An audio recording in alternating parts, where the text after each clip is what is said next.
এখন পটলের ধীরে ধীরে দাম বাড়ছে। এমত অবস্থায় পটল গাছে যথেষ্ট পরিমাণে খাদ্য ব্যবহার করতে হবে।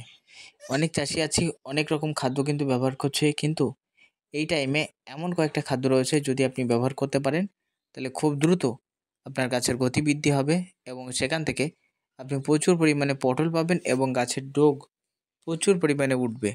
এটাই কিন্তু এই ভিডিওতে আলোচনা করব। তাই চলো ভিডিওটা শুরু করা যাক। প্রথমে বলে রাখি বন্ধু, যে সমস্ত চাষিরা বর্তমানে পটল চাষ করেছেন কিন্তু গাছগুলির কোনো রকম গতি নেই, তারাই কিন্তু এই পদক্ষেপ অবলম্বন করবেন, এবং যাদের গাছগুলিতে ফুল ফল আসছে তারা কিন্তু এটা থেকে এড়িয়ে যাবেন। বন্ধু, যে কথা বলছিলাম, গাছের যদি যথেষ্ট হারে যদি গতি না থাকে, তাহলে এখানে রাসায়নিক সার হিসেবে আমি ফার্স্টেই চাষিদের রিকমেন্ড করব, আপনি বাজারে অবশ্যই চলে গিয়ে RCF এর লাল সুফলাকে চুজ করবেন। কারণ বৃষ্টি বা বর্ষার পরে গাছগুলিতে যথেষ্ট হারে NPK খাদ্যের ঘাটতি রাখে, যেমন নাইট্রোজেন, ফসফেট ও পটাশের ঘাটতি থাকে। তো এই ঘাটতিটাকে আমাদের কিন্তু পূরণ করতে হবে। কিভাবে পূরণ করবেন?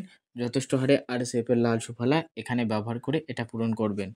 RCF এর লাল সুফলার পরিমাণ প্রত্যেক 10 কাঠা জমির জন্য মিনিমাম 7 থেকে 8 কেজি পরিমাণে ব্যবহার করবেন, এবং তার সাথে সাথে অবশ্যই আমি রিকমেন্ড করে থাকি টেস্কো 5 অথবা অ্যাগ্রোমেন সয়েল প্লাসের যে কোনো একটা ফার্টিলাইজার এই সারের সাথে সাথে মিশ্রিত করে প্রয়োগ করবেন, যা গাছের গতি বৃদ্ধি করতে এবং ফুল এবং ফলের আকার এবং কালার গঠন প্রভৃতি ঠিক রাখতে সাহায্য করবে।